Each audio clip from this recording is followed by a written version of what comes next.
Salam alaikum, j'espère que vous allez bien. Je vous souhaite la bienvenue sur Investisseur Rentier Musulman, la chaîne qui vous parle de finance éthique, de finance islamique. Alors aujourd'hui, nous allons voir un thème très important, un thème qui impacte tout le monde, toute la société. Comment est-ce que l'argent est créé?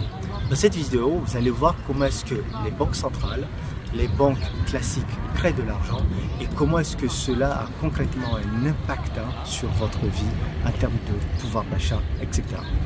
Sans plus attendre, je vous invite à vous abonner, à liker, à partager massivement cette vidéo.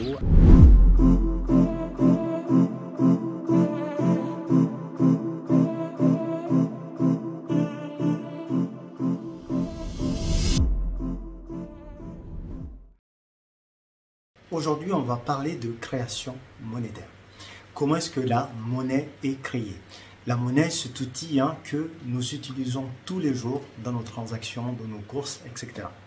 Alors, la première chose que vous devez savoir, c'est qu'il y a deux types de monnaie. D'accord?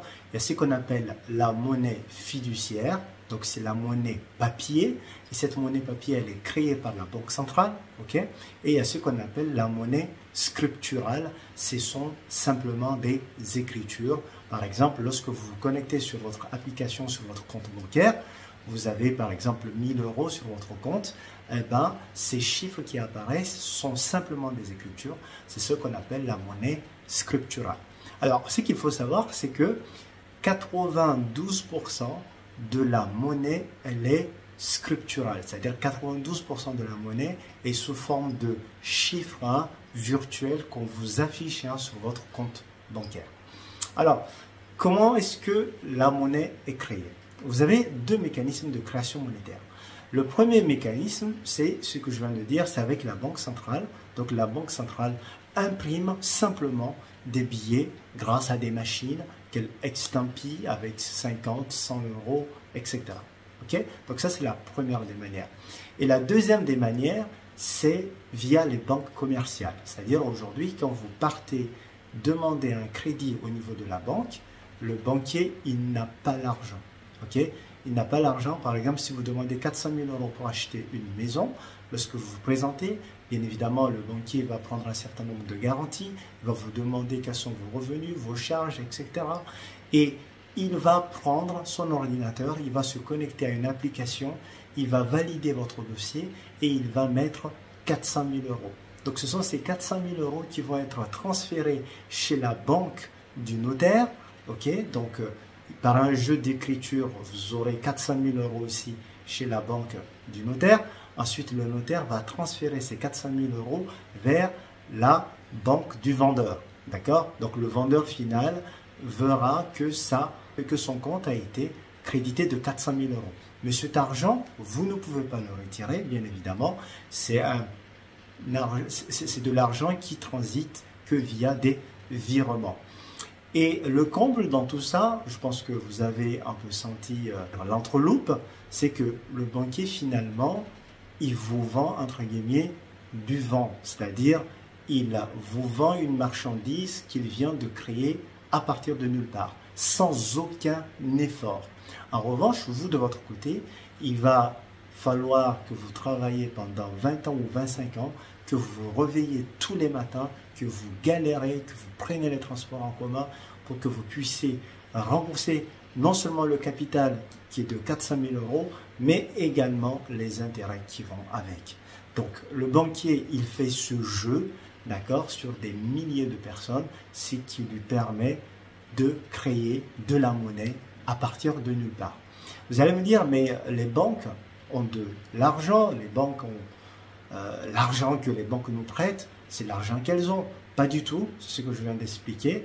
Une banque qui a 100 € a le droit de créer 1250 € par exemple de création monétaire. Vous voyez, l'argent en fait que nous utilisons, 90% de l'argent que nous utilisons vient de nulle part. C'est pour ça que d'un point de vue de la finance islamique, le crédit à intérêt est un type de transaction qui n'est pas autorisé parce que l'emprunteur est vraiment lésé.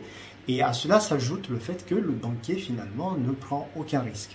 Il ne prend aucun risque parce que vous prêtant l'argent, il hypothèque votre maison, mais en plus de cela, il va vous demander de souscrire à une assurance crédit.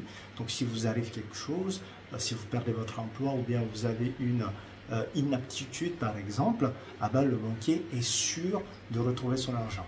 Donc c'est en ce sens que ce type de transaction est vraiment déséquilibré.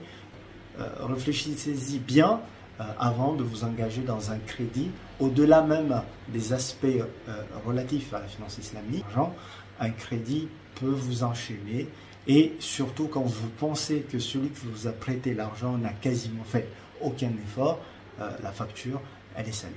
Donc voilà, j'espère que cette vidéo vous a en tout cas montré un peu plus les conséquences, comment est-ce que l'argent est créé. Nous allons voir dans notre prochaine vidéo, dans notre prochaine série, bismillah, nous allons voir quelles sont finalement les conséquences de cette création monétaire, parce que vous vous en doutez bien que si j'ai 100 € et que je peux créer jusqu'à 12 fois virtuellement la somme que je possède, c'est qu'à un moment, s'il y a quelque chose qui se passe, le système va se gripper, ou bien le système va créer quelque chose qui nous impacte potentiellement.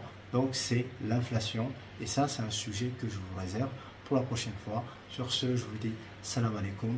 N'oubliez pas de vous abonner et dites-moi en commentaire qu'est-ce que vous en pensez. S'il y en a parmi vous qui ont pris du crédit, est-ce que vous avez pensé à des alternatives pour vous sortir du crédit, etc. Dites-moi en commentaire votre réaction. Si vous ne savez pas comment est-ce que l'argent est créé, quel sentiment ça crée en vous. Ça me fera un grand plaisir de vous lire. Sur ce, je vous dis salam alaikum. Cliquez, abonnez-vous et partagez.